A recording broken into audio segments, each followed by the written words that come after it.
शांत हो जाओ रे रे बंदर रे। जल्दी बैठो।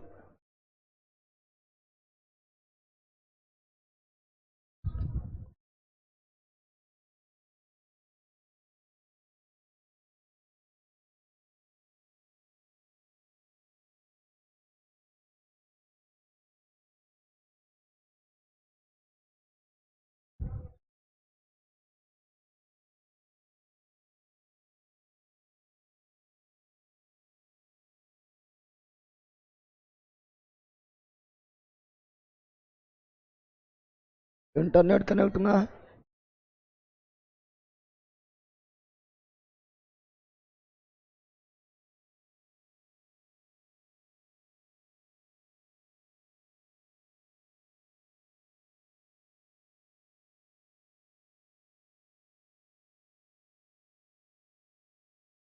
चलो ऑनलाइन वालों, good morning good morning good morning.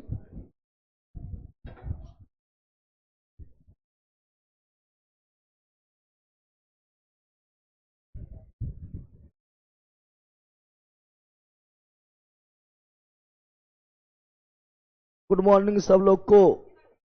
Sir मेरा लूसेंट बुक में एनवायरमेंट नहीं दिया है, तब क्या करें हम? पहला सब लूसेंट में दिया हुआ है। तुम कौन जमाना का लूसेंट पढ़ रहा है? अपना बाबा जमाना का पढ़ता होगा, दादा जमाना का, बकलोल का ही का। दिया हुआ है। पेज नंबर कितना है रे? ए बंदर, पेज नंबर कितना है? 400? अरे 16-17 है। 416 से स्टार्ट है ना?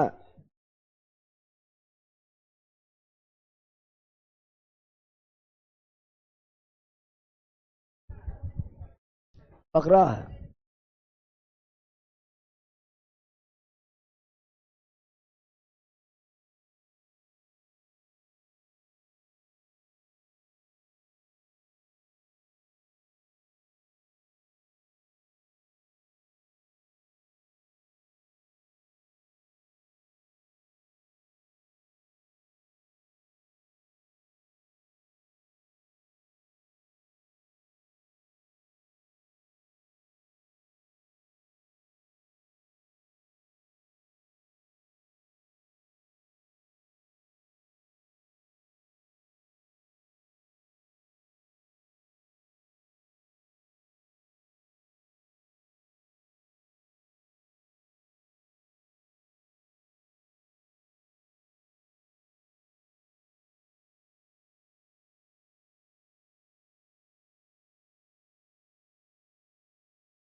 ए शांत हो जाओ।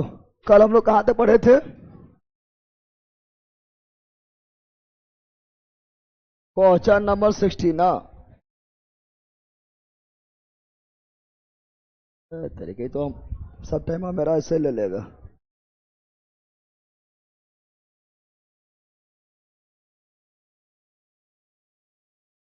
15 मिनट मेरा इससे बर्बाद कर देता है।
चलो यहाँ ध्यान दो, लेट हो रहा है ऑलरेडी।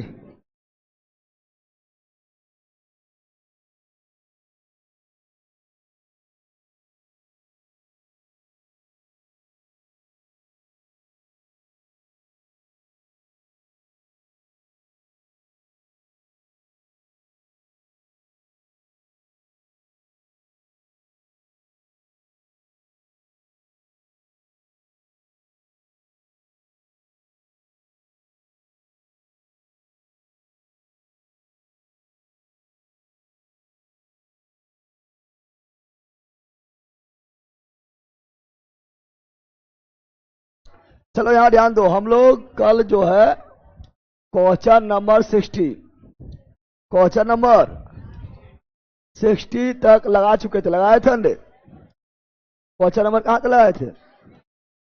60 कहाँ तक? जिसमें ये बताए थे पारिस्थितिकीय पद छाप, पारिस्थितिकीय पद छाप, पद छाप से भी पहले बताए थे। कल वाला जो नहीं देखा देख लेना है, उसके बाद आज वाला देखना है। पद छाप से भी पहले बताए थे। थोड़ा सा चलते हैं, बेग चलते हैं। एक मनुष्य के जीवन को पूर्ण रूप से धारण करने के लिए, एक मनुष्य के जीवन को पूर्ण रूप से धारण करने के लिए, एक मनुष्य के जीवन को पूर्ण रूप से धारण करने के लिए आवश्यक न्यूनतम भूमि, उसको जीवन में जितना न्यूनतम भूमि का आवश्यकता पड़ता है उसे क्या बोलते हैं? पारिस्थितिकीय पद या छाप। पारिस्थितिकीय पद या छाप कल पढ़ाए थे ना। और पारिस्थितिकीय पद या छाप को मापा जाता है, पारिस्थितिकीय पद और छाप को मापा जाता है तो भूमंडलीय हेक्टेयर, भूमंडलीय hectare, global hectare, global hectare कल पढ़ाए थे। कुछ याद आ रहा है रे?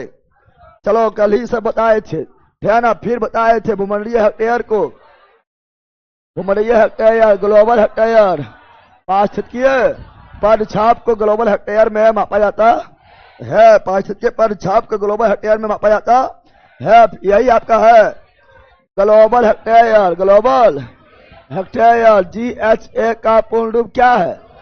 ग्लोबल हेक्टेयर, हिंदी में भूमंडलीय हेक्टेयर, भूमंडलीय हेक्टेयर बताए थे। अब यहां पर है, किसी जीव का नैसर्गिक वास स्थल को क्या बोलते हैं? किसी जीव के नैसर्गिक वास स्थल, नैसर्गिक वास स्थल को क्या करते हैं? नैसर्गिक यानी उसका पर्सनल, उसका पर्सनल जो वास स्थल होता है, निवास स्थल, उसे क्या बोलते हैं? हैबिटेट। क्या बोलते हैं? हैबिटेट। क्या बोलते हैं? हैबिटेट। क्या बोलते हैं? हैबिटेट। हैबिटेट इकल्ले वाला है कि ऐसा है?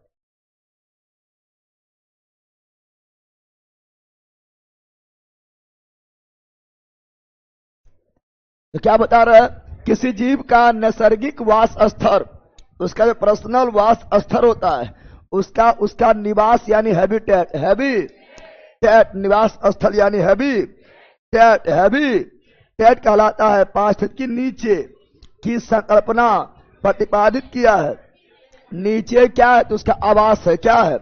पारिस्थितिकी नीचे यानी आवास, पारिस्थितिकी नीचे यानी नीचे यानी आवास, नीचे यानी पारिस्थितिकी नीचे यानी पारिस्थितिकी आवास, पारिस्थितिकी आवास का संकल्पना का प्रतिपादन कौन किया था? ये कौन किया था? तो ये आपको किया था ग्रीनलैंड। कौन किया था? ग्रीनलैंड। नीचे मतलब आवास, नीचे मतलब आवास, नीचे मतलब आवास। तो पारिस्थितिकी नीचे का संकल्पना कौन दिया है? ग्रीनलैंड। पारिस्थितिकी नीचे संकल्पना कौन दिया है? ग्रीनलैंड। पारिस्थितिकी शब्द कौन दिया है?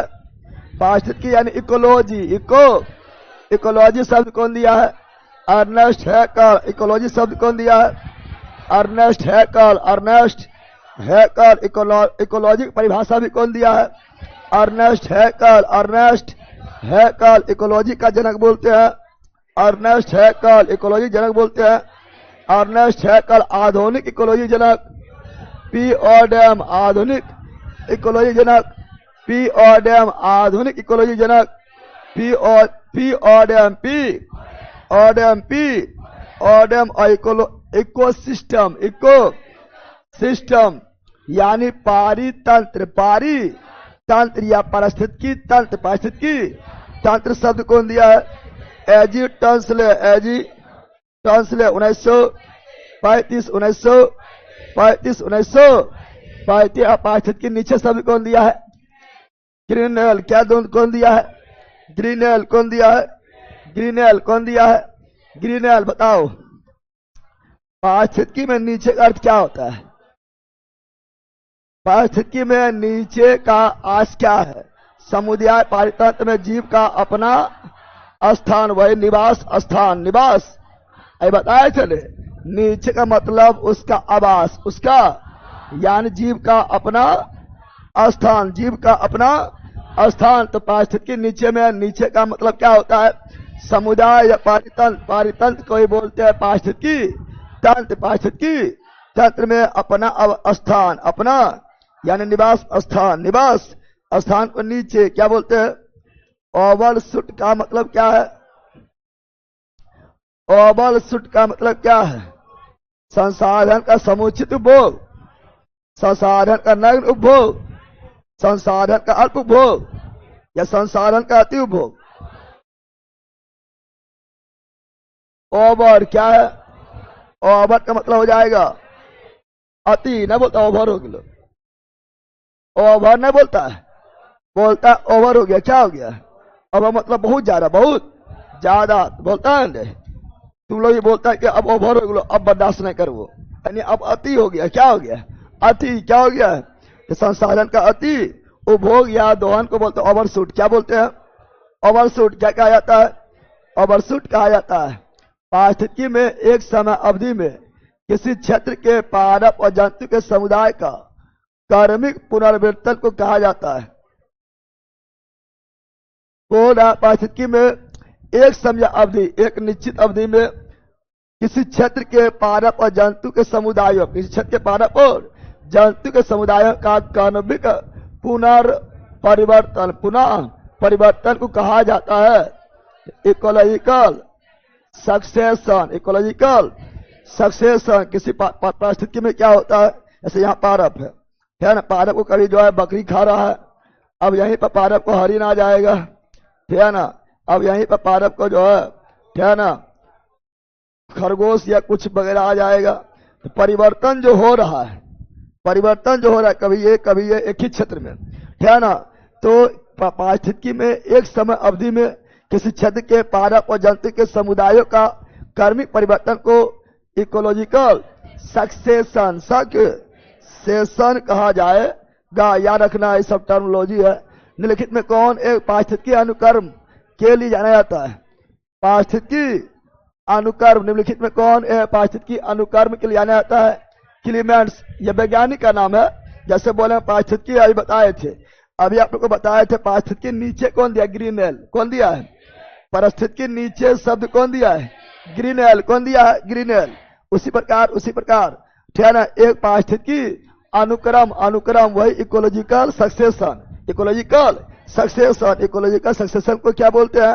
पारिस्थितिकी अनुक्रमण। पारिस्थितिकी अनुक्रमण। पारिस्थितिकी अनुक्रमण का मतलब क्या हुआ है? एक समय अवधि में, एक समय अवधि में प्रजाति का बदलना, प्रजाति का बदलना, उसे पारिस्थितिकी अनुक्रमण कहा जाता है। और ये टर्मोलॉजी कौन दिया है? क्लीमेंट्स। कौन दिया है? क्लीमेंट्स। कौन दिया है? क्लीमेंट्स। कौन दिया है? क्लीमेंट्स। कौन दिया है? क्लीमेंट्स। अब निम्नलिखित में से कौन एक जैविक अनुक्रम के, निम्नलिखित में से कौन एक जैविक अनुक्रम के प्रावस्थाओं का सही क्रम है? सही यानी कोई जैविक मतलब सजीव, जैविक मतलब सजीव। तो कोई सजीव किस प्रकार से आगे बढ़ता है, कोई सजीव किस प्रकार से आगे बढ़ता है, उसी का क्रम, उसी का क्रम। तो पहले नग्नीकरण, पहले देखो नग्नीकरण। नग्नीकरण मतलब प्रारंभ अवस्था है, कोई जो है बीज वगैरह का, किसी जीव का उत्पन्न होने का प्रारंभ अवस्था, प्रारंभ। उसके बाद प्रवास आएगा, उसके बाद स्थापन आएगा, उसका प्रतिक्रिया आएगा, उसके बाद स्थिरीकरण आएगा। अब यह है क्या? तो देखो पहले समझो। देखो यहाँ पर नग्नीकरण मतलब क्या होता है? नग्नीकरण का मतलब होता है, अभी पढ़ाए थे इकोलॉजिकल सक्सेशन। इकोलॉजिकल सक्सेशन पढ़ाए थे, जो दिया क्लीमेंट्स। कौन दिया है? क्लीमेंट्स। कौन दिया है? तो यह अनुक्रम का प्रारंभिक चरण है। प्रारंभिक चरण को नग्नीकरण क्या बोलते हैं? प्रारंभिक चरण को नग्नीकरण। नग्नी ऐसे भी जानता है कि दुनिया में जो आता है सब नग्न अवस्था में। कौन अवस्था में?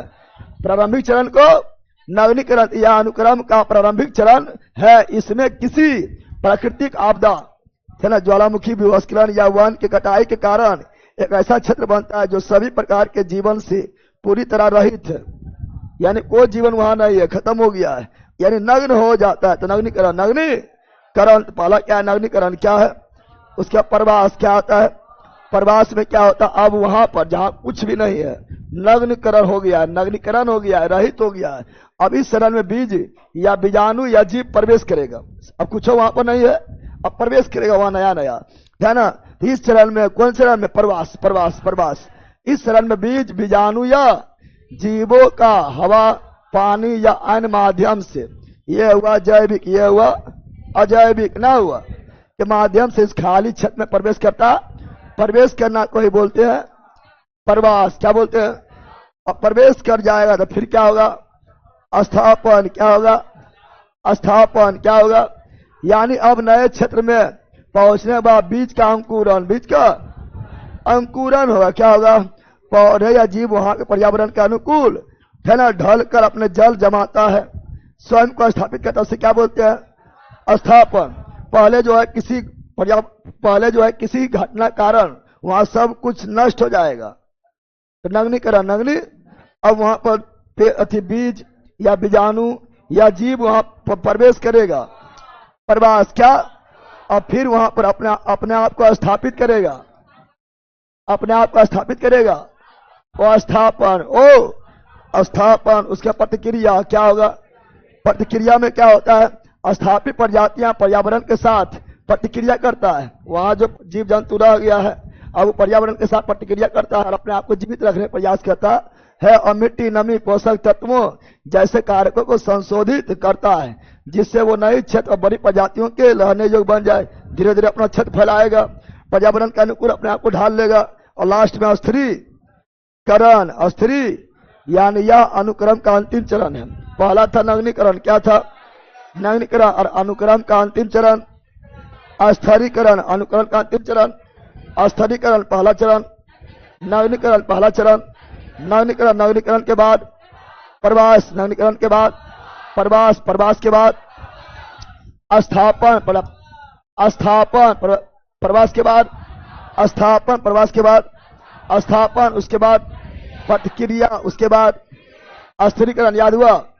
पहले नग्नीकरण, दूसरा प्रवास, क्या?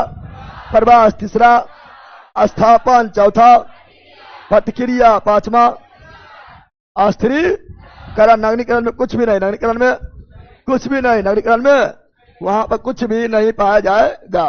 प्रवास में बीज बीजाणु जीव प्रवेश करेगा, प्रवेश करेगा। स्थापन में अपने आप को स्थापित करेगा, अपने आप को स्थापित करेगा। उसके बाद प्रतिक्रिया, प्रतिक्रिया में अपने आप को पर्यावरण के अनुकूल ढालेगा और प्रजाति का विकास करेगा। और अस्थिरीकरण अंतिम क्या है?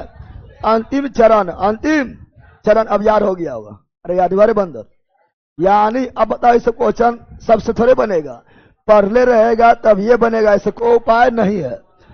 तो निम्नलिखित में से कौन सा एक जैविक अनुक्रम के प्रवस्थाओं को सही क्रम है? पहला नग्नीकरण, दूसरा प्रवास, तीसरा स्थापन, चौथा प्रतिक्रिया, पांचवा अस्थिरीकरण। जैविक अनुक्रम यानी अभी बताए थे आप लोग को, है ना। ये था आपका क्या? तो ये था आपका जैविक अनुक्रम, यहाँ बताए थे ecological succession, ecological succession, ecological succession के 5 अवस्था, 5 अवस्था। पहला नगरीकरण, दूसरा प्रवास, तीसरा स्थापन, चौथा प्रतिक्रिया, पांचवा अस्थिरीकरण। पहला अवस्था नगरीकरण, अंतिम अवस्था अस्थिरीकरण। अस्थिरी याद हो गया ना? चलो आगे बढ़ते हैं। अगला ये रहा, जल्दी बोलो, अब सब आराम से मारेगा। जल्दी बोलो। ऐसा क्षेत्र जहां पहले से किसी जैव समुदाय का अस्तित्व ना रहा हो, पहले से कोई वहां नहीं था, किसी मतलब जैविक समुदाय का अस्तित्व नहीं था, सजीव का अस्तित्व नहीं था, और पहल ही उस क्षेत्र में जैव समुदाय अस्तित्व में आया।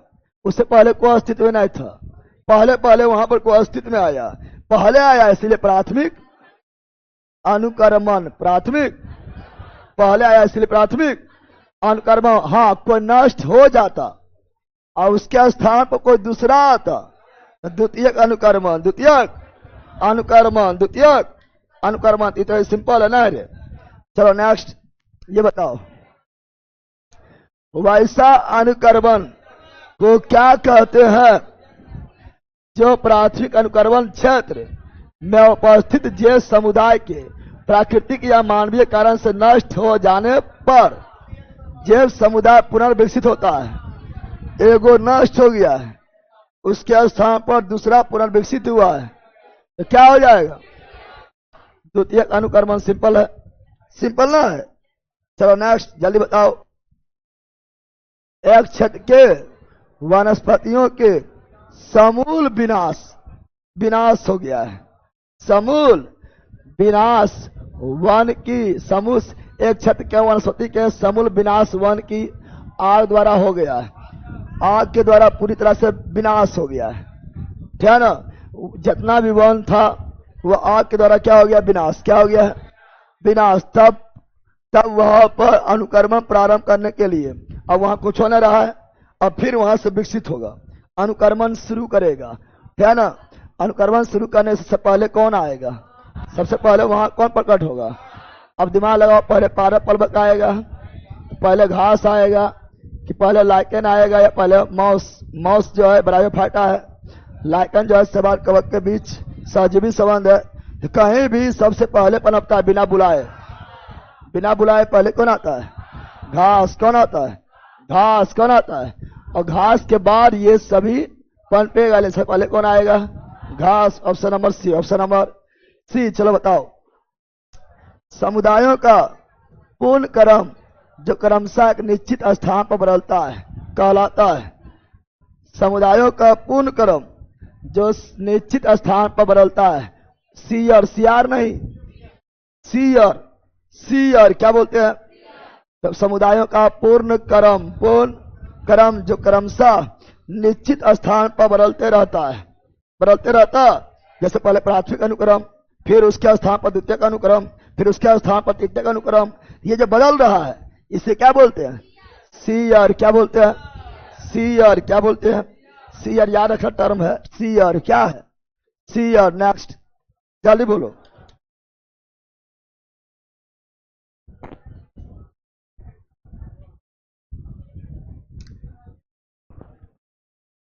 अभी हम लोग पढ़ रहे हैं पारिस्थितिकी संक्रमण। पारिस्थितिकी संक्रमण के 5 चरण था। पहला नवीनीकरण था, दूसरा प्रवास था, तीसरा जो है अस्थापन था, चौथा प्रतिक्रिया था, और 5वां स्थिरीकरण था। तो ये इस तरह जो है वही बोल रहा है कि पारिस्थितिकी संक्रमण, बायोलॉजिकल ट्रांजिशन, ये संक्रमण है, सॉरी संक्रमण, क्या ये? संक्रमण है। तो पारिस्थितिकी संक्रमण अवधारणा का प्रयोग किया था बेनेट। अब याद करना पड़ेगा, जैसे पारिस्थितिकी इकोलॉजी दिया है, पारिस्थितिकी विज्ञान दिया है अर्नेस्ट हैकल, पारिस्थितिकी विज्ञान की परिभाषा दिया अर्नेस्ट हैकल, उसी प्रकार पारिस्थितिकी संक्रमण, संक्रमण, इकोलॉजी, ट्रांजिशन का अवधारणा कौन दिया है? बेनेट। कौन दिया है? बेनेट। कौन दिया है? पारिस्थितिकी संक्रमण कौन दिया है? बेनेट। पारिस्थितिकी संक्रमण कौन दिया है? बेनेट। पारिस्थितिकी संक्रमण कौन दिया है? बेनेट। पारिस्थितिकी नीचे भूल गया है, पारिस्थितिकी नीचे शब्द कौन दिया है? पारिस्थितिकी नीचे शब्द कौन दिया है? ग्रीनेल। कौन दिया है? ग्रीनेल। कौन दिया है? ग्रीनेल। कौन दिया है? ग्रीनेल। उसी प्रकार पारिस्थितिकी संक्रमण शब्द कौन दिया है? बेनेट। कौन दिया है? बेनेट। कौन दिया है? चलो नेक्स्ट। अब बताए थे, एक चीज बताए थे, जब दो पारिस्थितिकी जहां संक्रमण होता है, दो पारिस्थितिकी तंत्र के संक्रमित क्षेत्र को क्या बोलते हैं? इकोटोन। पहला कल ही पढ़ाए थे। दो पारिस्थितिकी तंत्र के संक्रमित क्षेत्र को इकोटोन क्या बोलते हैं? इकोटोन ने पढ़ाए थे। और पारिस्थितिकी संक्रमण दिया कौन? बेनेट। और दो पारिस्थितिकी जहां संक्रमण करता है उसे इकोटोन क्या बोलते हैं? इकोटोन कल ही पढ़ाए थे। खाली यस करेगा। चलो यार ध्यान दो, अभी तो ऐसे ही मार देगा। ये सब कल ही पढ़ा दिए हैं, यह सभी कल ही पढ़ा दिए हैं। पृथ्वी का विशालतम पारिस्थितिकी तंत्र सब जानता है। जैव मंडल, जल मंडल प्लस स्थल मंडल प्लस वायुमंडल तीनों मिलाकर जैव मंडल पढ़ाए थे। जल्दी जल्दी निकलो। जैव मंडल, स्थल मंडल। जैव मंडल जो है यह जल, थल और वायु, जल थल और वायु के कितने क्षेत्र पर विस्तृत है? तो ये जल थल वायु जहां भी मिलेगा उसका लगभग ये 22 से 30 किलोमीटर का विस्तार क्या रहेगा? मान लो यहाँ समुद्र है, क्या ना, यहाँ स्थल है, तो ये और वायु तो हर जगह भी करता है, तो कितना एरिया तो विस्तार रहेगा ये? तो समुद्र से लेकर स्थल तक लगभग 22 से 30 किलोमीटर एरिया, 30 किलोमीटर एरिया तक जैव मंडल बनता है। जैव मंडल, और जहां पर समुद्र नहीं भी है लेकिन पानी बहुत ज्यादा है, और स्थल तो रहबे करेगा, हवा तो रहबे करेगा, क्या ना, तो उस जैव मंडल बन जाता है। इसी को बोलते हैं जैव मंडल आरक्षित क्षेत्र। नाम सुना है? जो भारत में कुल कितना है? 18। अरे भाई, जैव मंडल आरक्षित क्षेत्र नाम नहीं सुना है? बायोस्फीयर रिजर्व कुल कितना है? 18। पहला कौन है? नीलगिरी को जैव मंडल आरक्षित क्षेत्र का दर्जा कब मिला है? 1986। 18वां कौन है? पन्ना। और पन्ना कहाँ है? मध्य प्रदेश। तो वही जो लगभग उसका होता है कितना? ये होता है लगभग 22 से 30 किलोमीटर। 22 से 30 किलोमीटर याद कर लेना। चलो नेक्स्ट, जल्दी धर मारो। पारिस्थितिकी तंत्र का प्रेरक बल यानी ऊर्जा, बल प्रदान करने वाला यानी ऊर्जा प्रदान करने वाला। तो हम जानते हैं कि ऊर्जा देने वाला सूर्य है। कौन है? सूर्य से ऊर्जा पारव से ऊर्जा उपभोक्ता में। तो ऊर्जा स्रोत कौन है? सौर। ऊर्जा स्रोत कौन है? सूर्य। पृथ्वी को ऊर्जा देता है सूर्य, पेड़ पौधा ऊर्जा मिलता है सूर्य, हम लोग को ऊर्जा मिलता है सूर्य। किससे मिलता है? अगर सूर्य नहीं तो पेड़ पौधा नहीं, तो जीव जंतु नहीं तो कोई नहीं, खत्म सब, ना हो जाए। तो ऊर्जा स्रोत कौन है? सूर्य। ऊर्जा स्रोत कौन है? सूर्य। कौन है? चलो नेक्स्ट, जल्दी बोलो,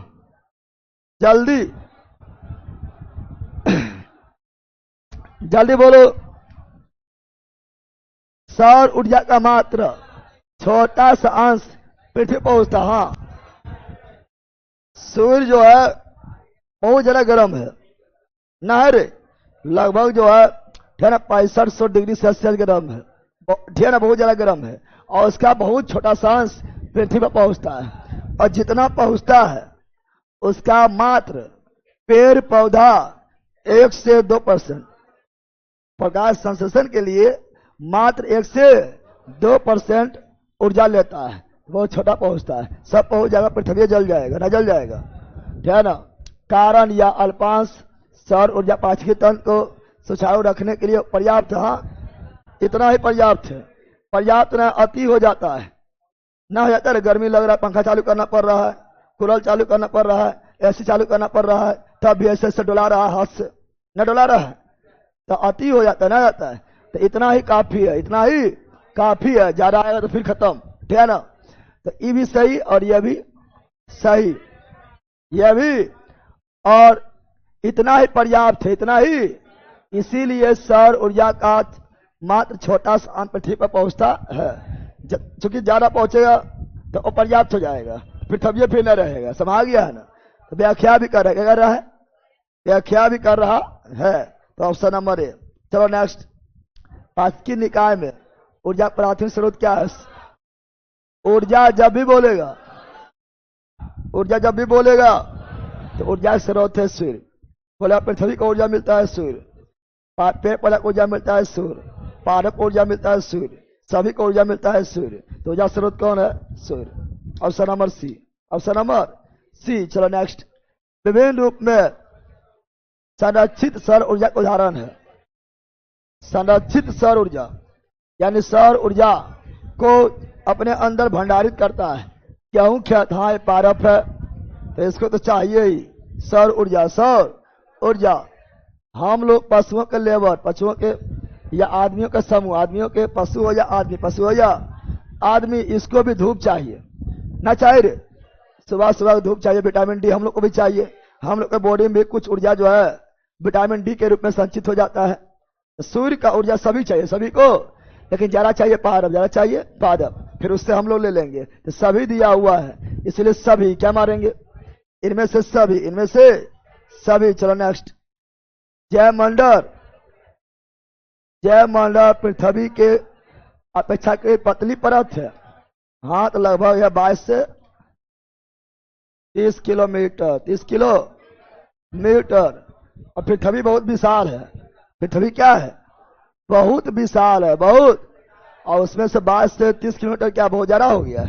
नहीं, पतली परत, पतली परत है, सही है। पर इस पतली परत का हमारे जीवन के लिए बहुत महत्व है। हाँ, इसमें जल, स्थल, वायु सब आता है और तीनों सब मिलता है तब जो है ना जीवन का संकल्पना होता है। तो यह भी सही, यह भी सही है। तो ए और आर दोनों सही है। यहाँ ध्यान दो, पर इस पतली परत का हमारे जीवन के लिए बहुत महत्व है। बहुत महत्व इसलिए पतली है, बहुत महत्व इसलिए पतली है। ये कोई कारण नहीं बन रहा है, दोनों सही है लेकिन व्याख्या नहीं करता है। तो ऑप्शन नंबर बी में जाना है। क्या जाना है? बी में जाना है। चलो ये बताओ, जयमंडल के बिना इंसानी जिंदगी कल्पना करना संभव है? सही बात है। जयमंडल में जल, स्थल, वायु तीनों आता है। क्या वायु बिना जीवन संभव है? जल के बिना जीवन संभव है? स्थल बिना जीवन संभव है? नहीं। तो बहुत जरूरी है। जयमंडल छोटी रोटी है। जयमंडल रोटी, कपड़ा, मकान आदि हमारी बुनियादी जरूरतों का पूरा करता है। तो रोटी, कपड़ा, मकान हम लोग कहाँ पूरा कर रहे हैं? पृथ्वी पर ही पूरा कर रहे हैं। और पूरा पृथ्वी जयमंडल है। पूरा पृथ्वी क्या है? जयमंडल। क्या है? जयमंडल पूरा करता है। हाँ, है ना? इसीलिए इसके बिना जो है जीवन असंभव है। अरे यही रोटी दे रहा है, यही कपड़ा दे रहा है, यही मकान दे रहा है। इसीलिए इसके बिना जीवन की कल्पना असंभव है। असंभव व्याख्या कर रहा है। अरे व्याख्या कर रहा है। हाँ, रोटी, कपड़ा, मकान दे रहा है, इसीलिए इसके बिना जो है जीवन असंभव। क्या है? तो व्याख्या भी करता है। Option number A, option number A is right. चलो नेक्स्ट, जल्दी। पाचकी तंत्र को संक्षेप में कहते हैं। पारिस्थितिकी तंत्र को संक्षेप में पारितंत्र, हिंदी में बोलेगा तो पारितंत्र, इंग्लिश से बोलेगा तो इकोसिस्टम। इकोसिस्टम शब्द दिया एजी टॉन्सले। एजी टॉन्सले कब दिया? 1935 बताए थे कल। पारिस्थितिकी तंत्र का दो घटक होता है, जैविक, अजैविक।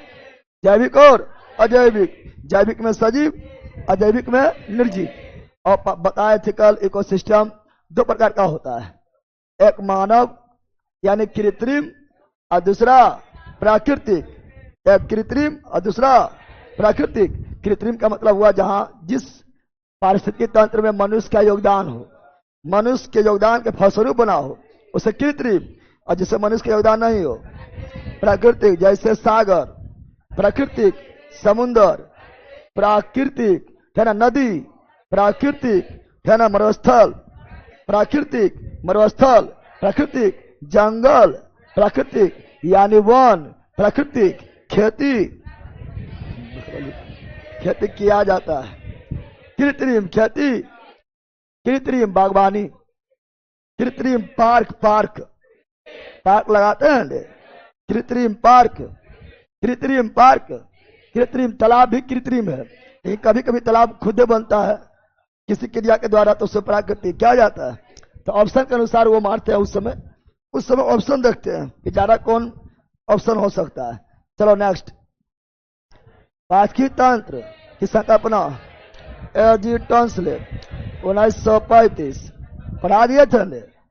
चलो नेक्स्ट, पारितंत्र के प्रकार दोनों प्राकृतिक और कृत्रिम, प्राकृतिक और कृत्रिम पहचान लेगा, पहचान लेगा, जल्दी जल्दी पहचानो। अब यहां पर लिखा हुआ है प्राकृतिक पारितंत्र, नेचुरल पारिस्थितिकी तंत्र, पारितंत्र है ना, का उदाहरण कौन है?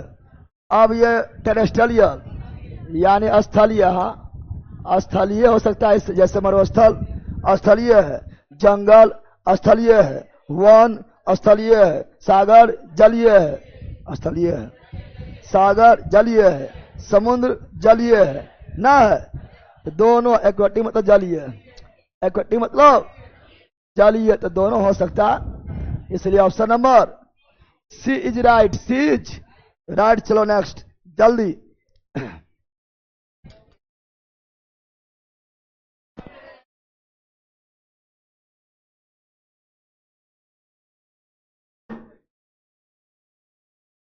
टेरेस्ट्रियल लिख दिया है, टेरेस्ट्रियल का मतलब होता है स्थलीय, ना होता है यानी स्थल, ये तो इजी है।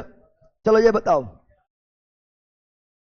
एक्वेटिक मतलब बताया था अभी, जलीय क्या होता है, यानी जल से, क्या हो जाएगा, जल से। चलो नेक्स्ट, अब इजी है बताओ,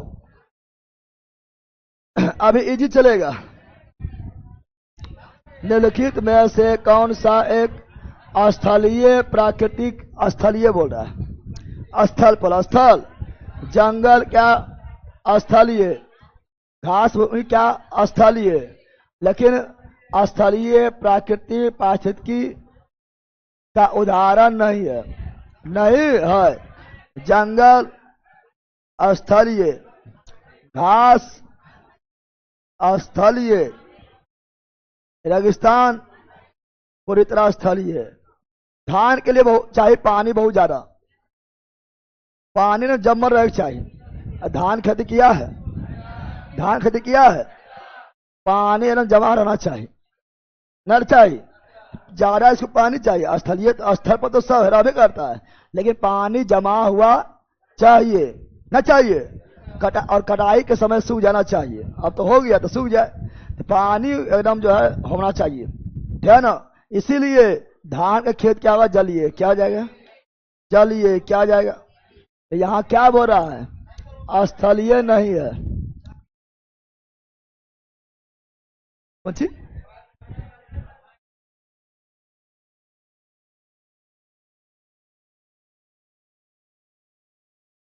प्राकृतिक पारिस्थितिकी पारितंत्र का उदाहरण नहीं है।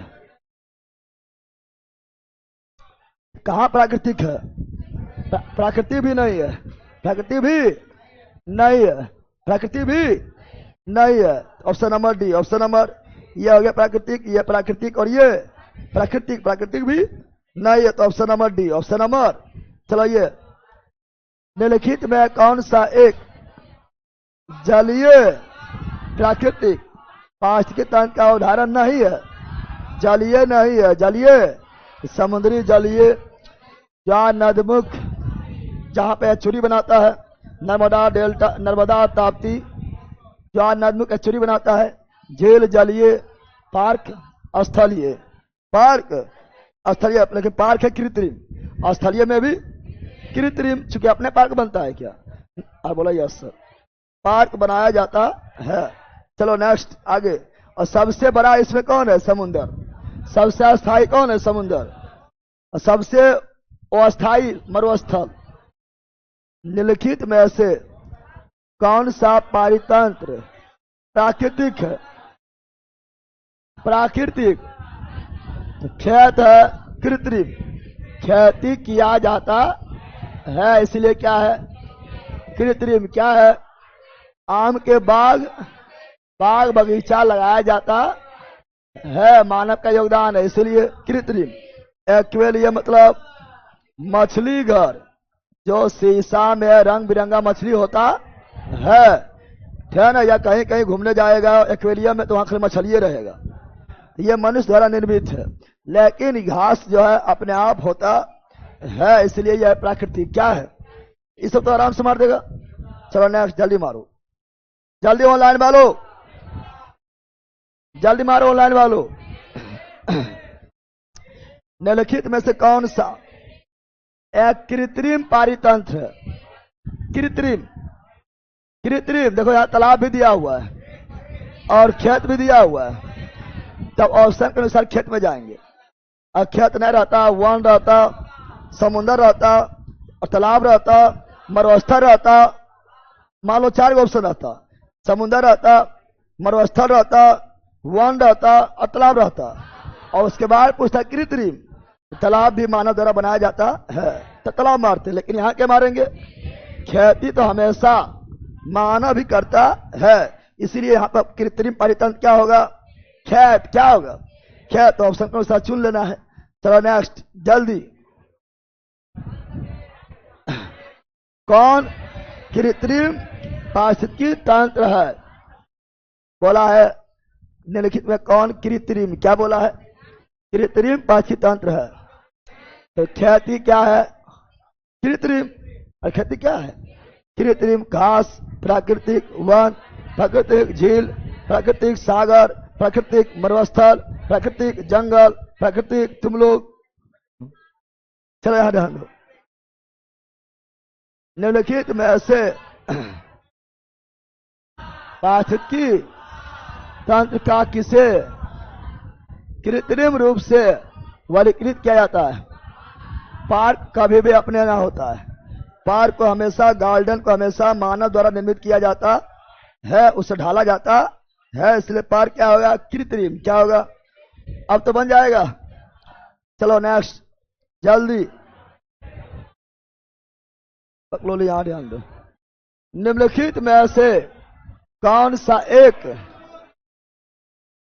पारिस्थितिकी तंत्र पृथ्वी का सर्वाधिक क्षेत्र पर, पृथ्वी पर 71% लगभग, क्या ना आपका क्या है? जल है। क्या है? यानी समुन्द्र। क्या है? सर्वाधिक क्षेत्र पर क्या है? समुन्द्र। क्या है? सर्वाधिक क्षेत्र पर क्या है? समुन्द्र। नहर 2/3 तो खाली यही है। चलो नेक्स्ट,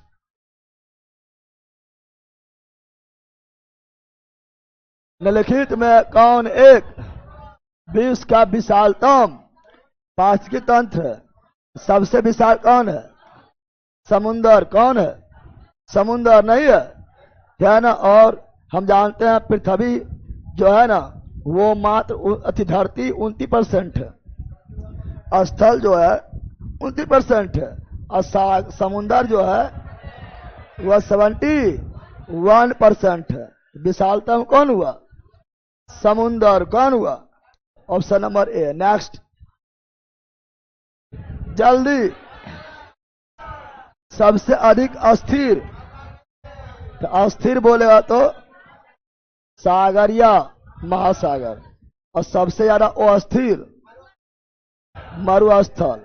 अस्थिर सागर या समुद्र और अस्थिर मरुस्थल। मरु सबसे विशाल, सागर या महासागर, अस्थिर सागर या महासागर। नेक्स्ट, जल्दी बोलो, जल्दी।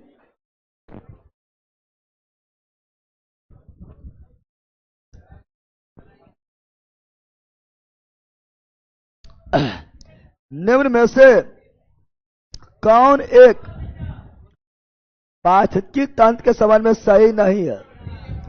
पारिस्थितिकी तंत्र के बारे में, इकोसिस्टम के बारे में, पारितंत्र के बारे में सही नहीं है। पारिस्थितिकी तंत्र किसी निश्चित स्थान या समय या इकाई में समस्त जीवों यानी जैविक तथा भौतिक पर्यावरण यानी अजैविक, हाँ जैविक और अजैविक का प्रतिनिधित्व करता है। यस, सही है। क्या है? या एक कार्यशील इकाई। यस, जन जैविक अजैविक जब आपस में क्रिया करता है तभी इकोसिस्टम का निर्माण होता है, क्रियाशील इकाई है। इसकी अपनी उत्पादकता होता है। यस, उत्पादन में उत्पादक में सभी हरा पेड़ पौधा आता है। या एक वन तंत्र नहीं, पारिस्थितिकी तंत्र हमेशा खुला तंत्र है, खुला। बताओ क्या जंगल पूरी तरह बंद है? पेक है। क्या घास के मैदान पेक है? क्या समुंदर पेक है? क्या मरुस्थल पूरी तरह पेक है? नहीं, खुला। क्या है? क्या तुम लोग खेती पेक में करता है? नहीं, खुला। क्या होता है? खुला। तो यानी ये बंद पारिस्थितिकी तंत्र नहीं, बल्कि खुला, बल्कि यानी option number D is wrong. D's wrong, D's wrong. चलो नेक्स्ट, जल्दी जल्दी। मानव निर्मित पारिस्थितिकी तंत्र, मानव निर्मित यानी कृत्रिम, कृत्रिम, कृत्रिम। कृत्रिम क्या आ जाएगा? फसल यानी खेती, फसल यानी खेती ना। अगर चलो नेक्स्ट, अंतरिक्ष यान में बनाया गया पारितंत्र। अब सिंपल दिमाग लगाओ, क्या अंतरिक्ष में कुछ बना हुआ है? अंतरिक्ष में कुछ बना हुआ नहीं है। अंतरिक्ष में अगर कुछ बन रहा है यानी उसके बनाया जा रहा है। अंतरिक्ष तो पूरी तरह खाली है, तो अंतरिक्ष यान में बनाया गया पारितंत्र। तो अंतरिक्ष यान यानी अंतरिक्ष में ले जाने वाला यान, वाहन। तो उसमें हम बताए थे कि अंतरिक्ष यात्री अपने साथ करोलेला नामक शैवाल, करोलेला नामक शैवाल ले जाता है। कोलेला नामक शैवाल क्यों ले जाता है? क्योंकि उसमें प्रोटीन भरपूर मात्रा में होता है और शैवाल ऑक्सीजन भी दम देता है ना। तो क्या वो अपने आप वहां आया है?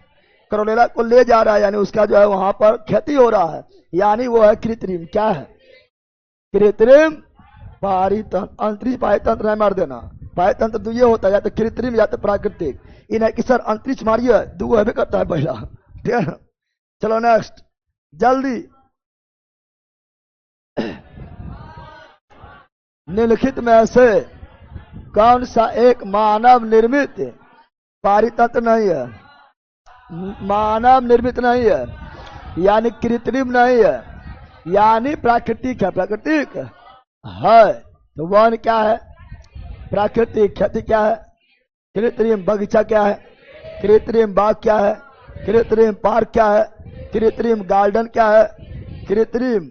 तलन ताल, तलन ताल यह भी हो जाएगा क्या? कृत्रिम हो जाएगा, है ना। यह आपका तलन मतलब तैरने वाला स्विमिंग पूल हो गया है ना। वन क्या है? तो प्राकृतिक। तो नेक्स्ट, किसी पानी तंत्र में होता है, किसी इकोसिस्टम, रे बैला रे पिछुआ, किसी इकोसिस्टम पारितंत्र यानी पारिस्थितिकी तंत्र में क्या होता है? तो सब जानता है, सबसे पहले उत्पादक होना चाहिए, परिपालक होना। अब बताओ यहां पर पारितंत्र का दो घटक, पारितंत्र का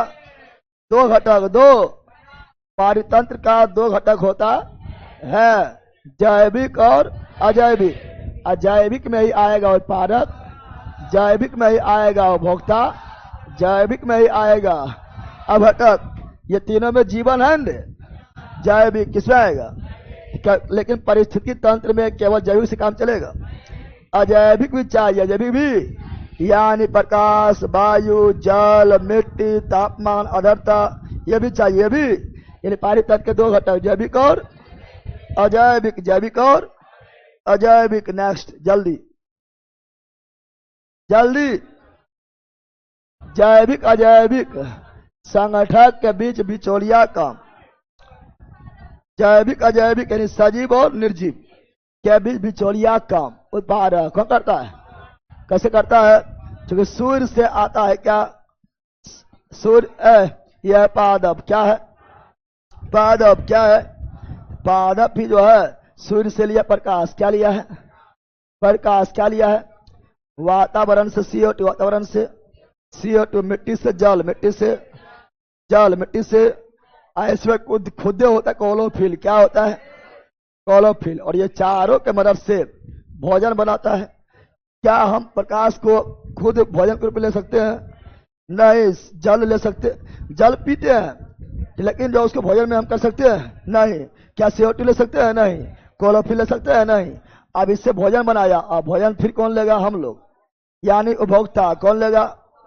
उपभोक्ता। कौन लेगा? यानी दोनों के बीच बिचौलिया। इधर आपका हो गया है जैविक अजैविक, इधर हो गया आपका जैविक।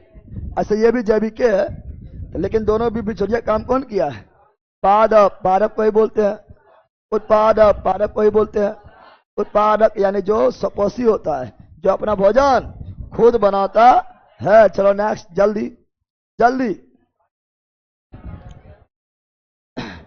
पारितंत्र में अजैव यानी अजैविक पदार्थ यानी निर्जीव पदार्थ, अजैव यानी सजीव, है ना।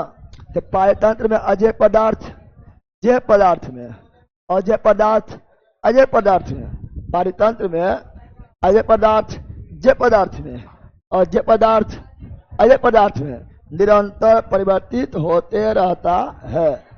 यह प्रक्रिया कहलाती है, क्या कहलाती है?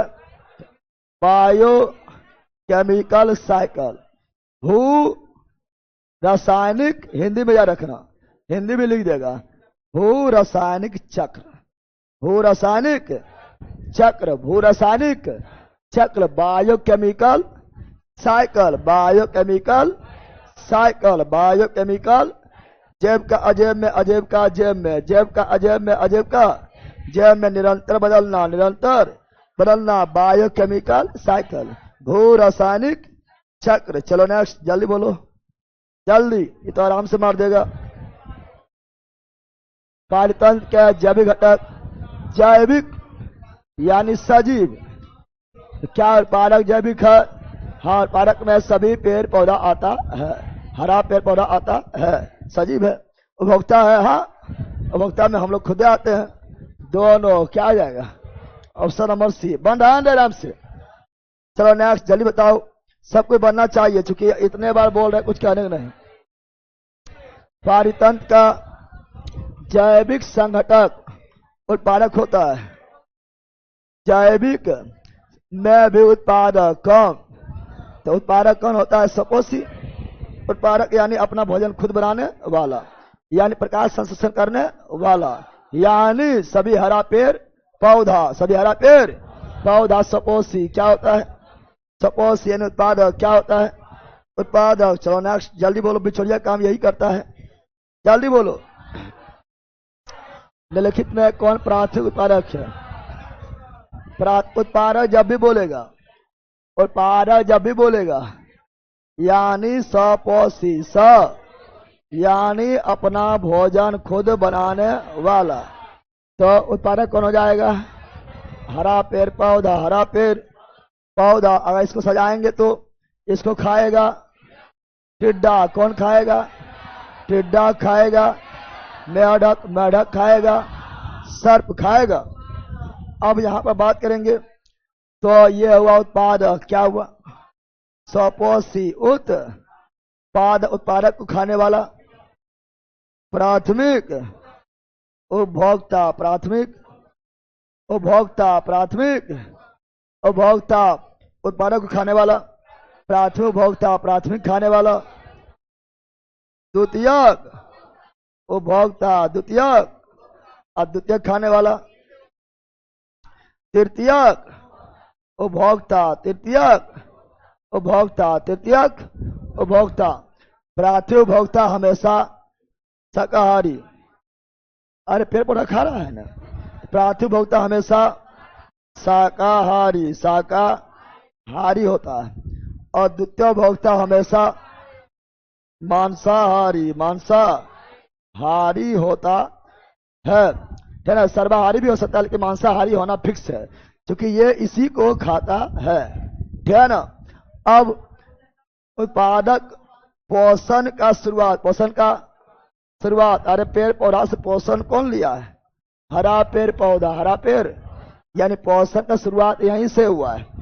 इसलिए उत्पादक को हम बोल सकते हैं प्रथम पोषी स्तर, प्रथम पोषी स्तर, प्रथम पोषी। और प्राथमिक उपभोक्ता को द्वितीय पोषी, प्राथमिक उपभोक्ता है लेकिन पोषण स्तर में द्वितीय पोषी स्तर, द्वितीय उपभोक्ता है लेकिन पोषण स्तर में तृतीय पोषी स्तर। तृतीय पोषी स्तर कौन है? मेढक। द्वितीय उपभोक्ता कौन है? मेढक। तृतीय पोषी स्तर कौन है?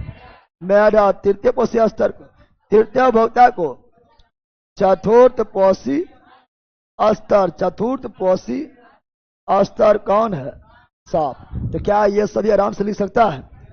और यहां से यहां ऊर्जा मात्र 10%, फिर यहां से यहां ऊर्जा, इसके पास जितना है, किसी के पास जितना रहता है उसे 100% बोलते हैं, और उसका 100% के मात्र 10%। अब इसके पास जितना एनर्जी है उसका 100% कहा जाएगा, और उसका 100% का भी मात्र 10% एनर्जी आगे जाएगा। और ये 10% एनर्जी आगे जा रहा है, यानी एनर्जी लगातार घट रहा है या बढ़ रहा है या बराबर है।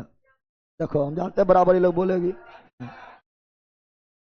देखा पाए कि यहाँ 10 से लिखा, यहाँ 10 से लिखा, यहाँ 10 से लिखा है, इसलिए बराबर है।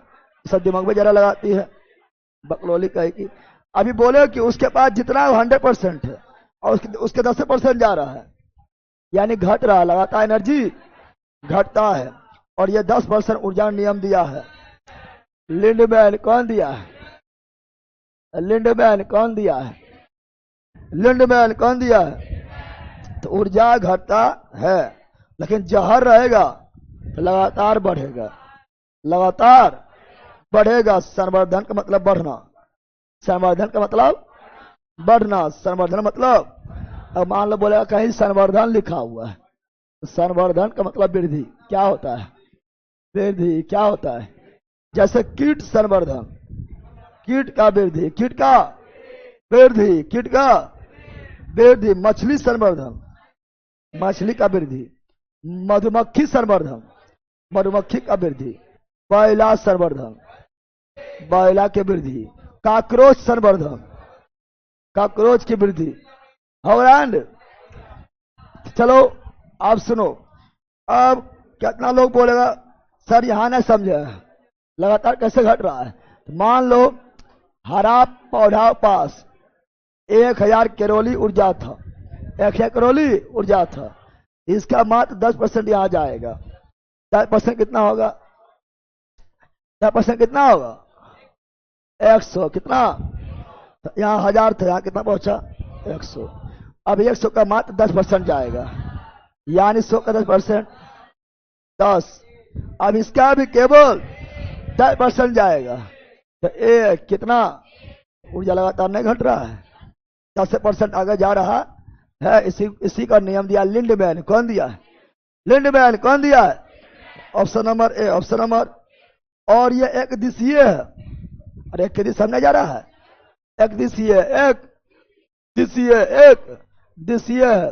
और जब बहुत सारा, मान लो यहाँ हरा पे पड़ा, यहाँ बकरी कर देते, इधर हिरन कर देते, तो बहुत सारा जो है पारिस्थितिकी तंत्र एक के साथ आ गया है।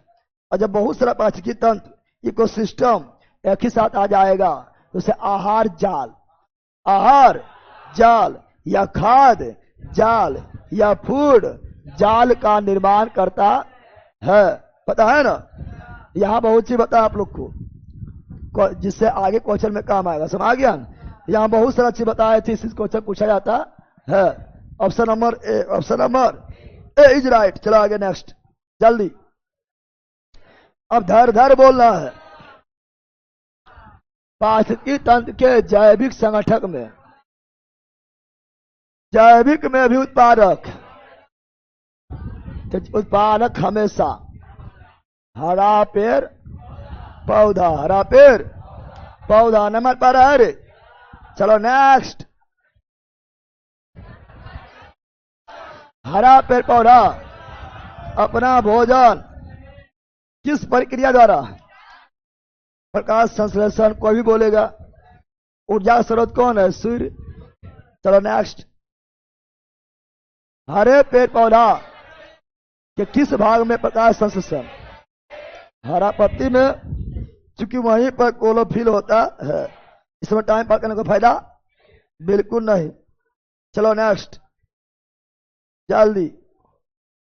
प्रकाश संश्लेषण में हरा पेड़ पौधा वायुमंडल से पढ़ाए थे ना, CO2 लेता प्रकाश संश्लेषण के दौरान। पेड़ पौधा वायुमंडल से CO2 लेता है और मुक्त करता है ऑक्सीजन।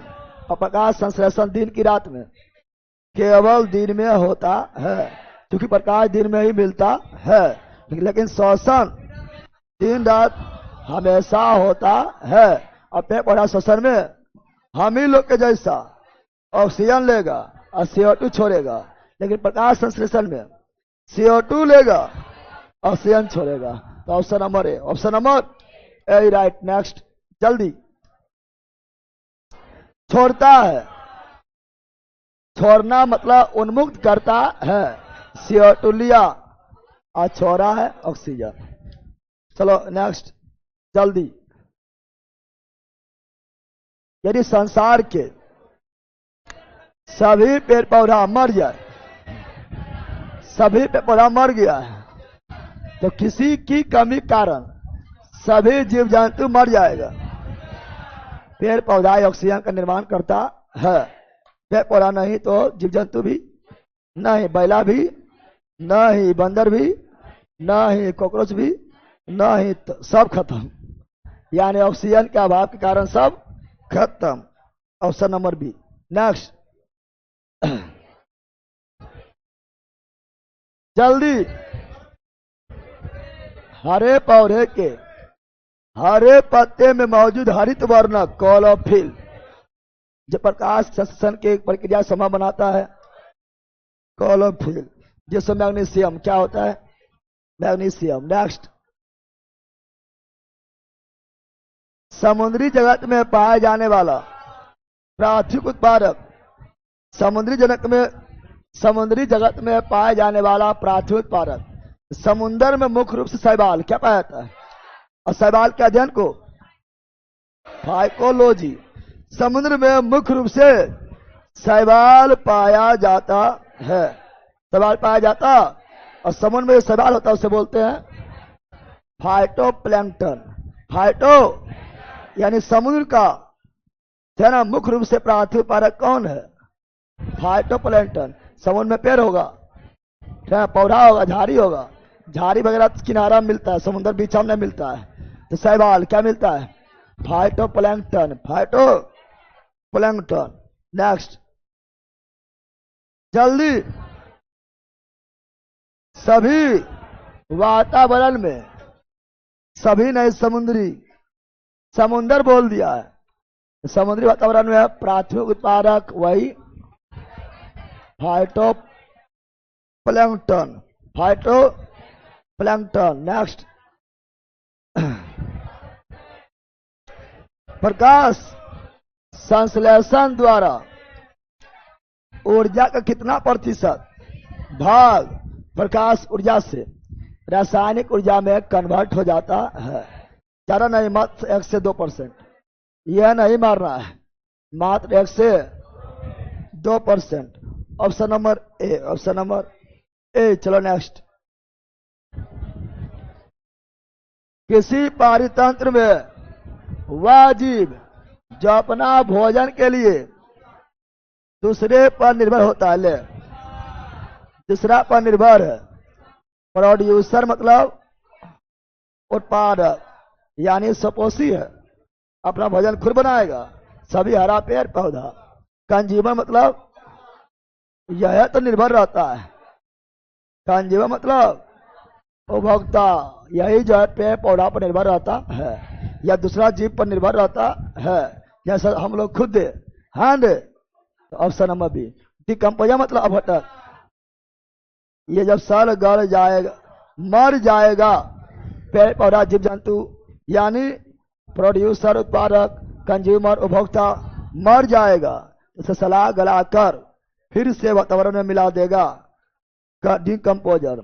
सेप्रोफाइल मतलब मृतजीवी, जैसे मशरूम, कवक, पढ़ाए थे। तो option number B is right, B's right. चलो नेक्स्ट, जल्दी।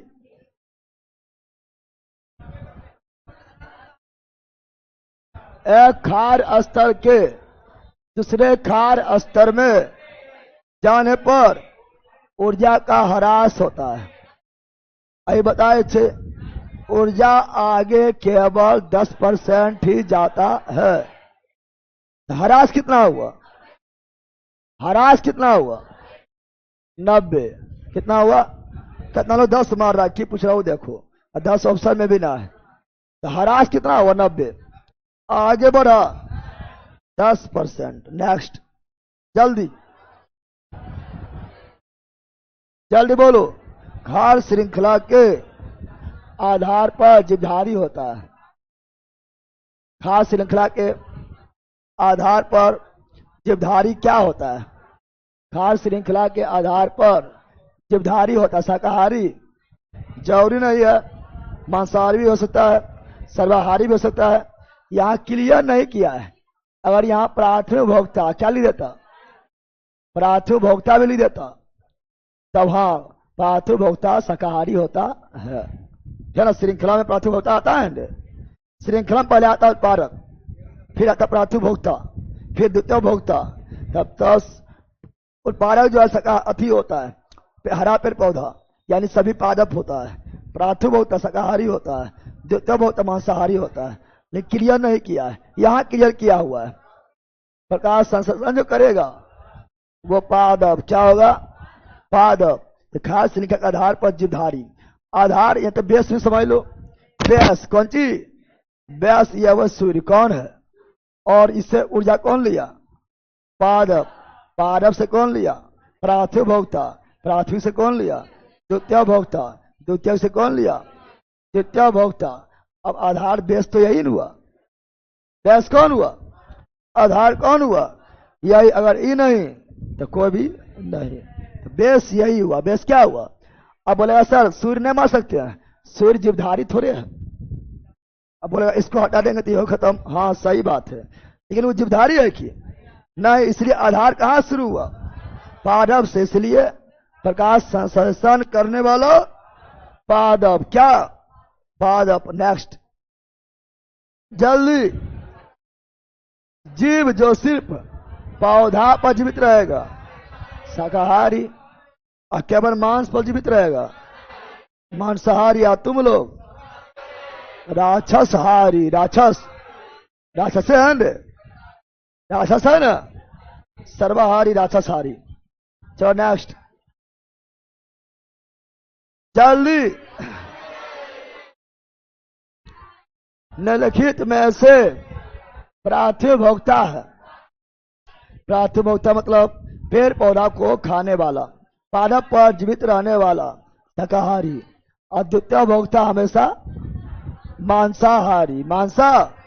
प्रथम पोषी स्तर हमेशा पादप होता है। भगलोल शाकाहारी बोल रहा है, प्रथम पोषी स्तर बोले पादप होता है। द्वितीय पोषी स्तर शाकाहारी होता है क्योंकि वो प्राथमिक भोक्ता है। और तृतीय पोषी स्तर मांसाहारी होता है क्योंकि वो द्वितीय भोक्ता है। तो क्या पूछ रहे हो? ध्यान देना है, इनकी जल्दी जल्दी गलती कर देना है। Option number D, option number D right. Next, निम्नलिखित में से कौन शाकाहारी का उदाहरण है? शाकाहारी का उदाहरण है गैया। गैया ना होगा रे? गैया क्या होगा? चलो नेक्स्ट, निम्नलिखित में से कौन प्राथमिक भोक्ता का उदाहरण नहीं है? प्राथमिक भोक्ता का उदाहरण तो उपभोक्ता। क्या? प्राथमिक भोक्ता शाकाहारी क्या होता है? खरगोश शाका प्राथमिक भोक्ता, बकरी शाका हारी प्राथमिक भोक्ता, हरिण शाका हारी प्राथमिक भोक्ता। लेकिन पादप यह उत्पादक है। क्या है? उत्पादक।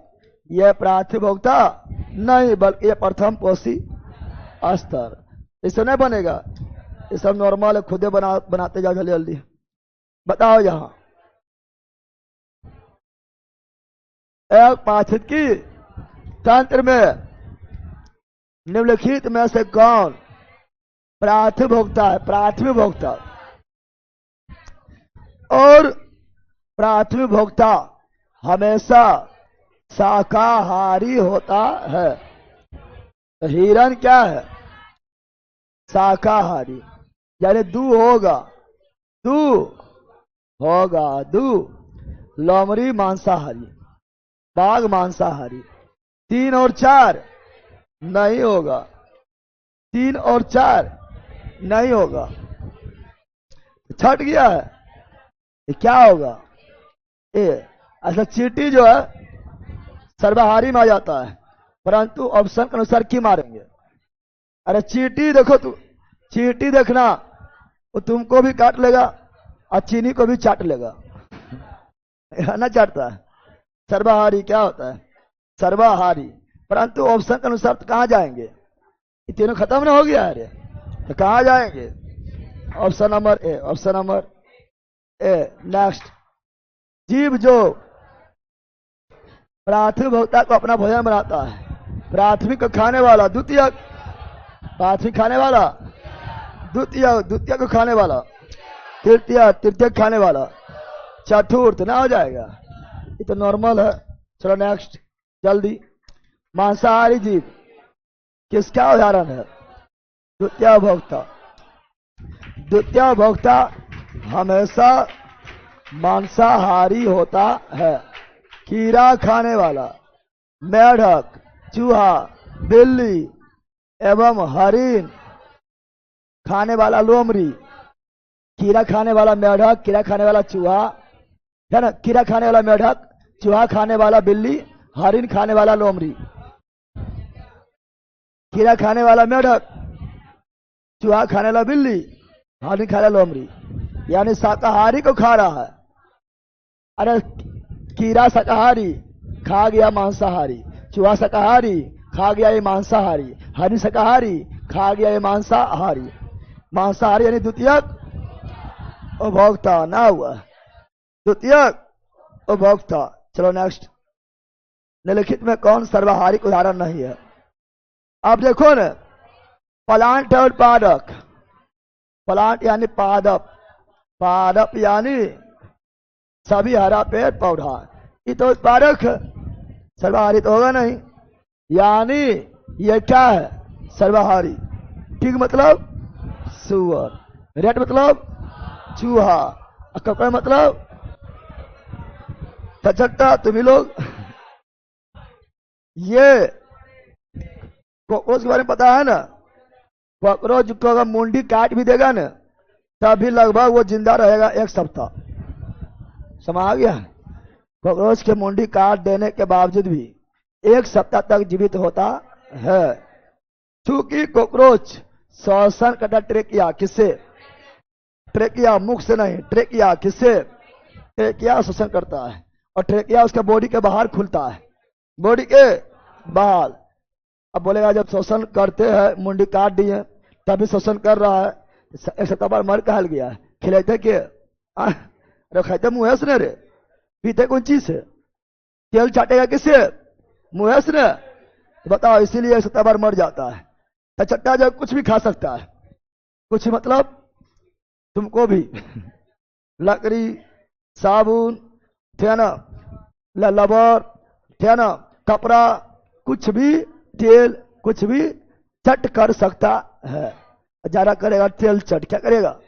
तेल चट्टा। और जहां ज्यादा गंदगी होता है वही टचट्टा पनपता है। भारतीय राजनीति में बहुत ज्यादा गंदगी हो गया है, ना हो गया? भारतीय राजनीति में बहुत ज्यादा गंदगी हो गया, ना हो गया? अरे हम जो है कचरा फैल गया है, तब टचट्टा कौन सी आया है? और टचट्टा अच्छा से काम कर पाता है कि नहीं? खाली हवाई बना के रह जाएगा। अभी तो सोशल मीडिया पर है, और राजनीति सोशल मीडिया पर नहीं, धरती पर होता है, मैदान में उतर कर होता है। समझ गया ना? ऐसे जो है कच्चा बादाम, बहुत सारा बादाम आता है, चल जाता है, ना चल जाता है? Option number D, option number इसका डी क्या हो जाएगा? चल जल्दी। निम्नलिखित में कौन सर्वहारी वर्ग का प्राणी नहीं है? कौन सर्वहारी वर्ग का प्राणी नहीं है? हरा पेड़ पौधा, यह उत्पादक है, क्या है? बाकी बात सब है सर्वहारी। क्या है? सर्वहारी। नेक्स्ट, मनुष्य है सर्वहारी। सर्वहारी खास श्रृंखला मानव है। मानव जब फल फूल खाएगा, सब्जी खाएगा, चावल खाएगा, धान खाएगा, प्राथमिक भोक्ता। बकरी खाएगा, बकरियां खाता है, बकरी खाएगा, मुर्गा खाएगा, मछली खाएगा, मटन खाएगा, द्वितीय भोक्ता। द्वितीय यानी प्राथमिक और द्वितीय, इसलिए सर्वहारी, सर्वहारी यही तो रहने देते हैं, क्वेश्चन बहुत ज्यादा है, ठीक है ना। तो चलो मिलते हैं मैथ में, ऑनलाइन वालों मैथ में मिलते हैं बस 5 मिनट के अंदर, उसके बाद फिर मिलेगा लक्ष्य बैच में, समझा बंदर। चलो bye bye bye bye bye bye.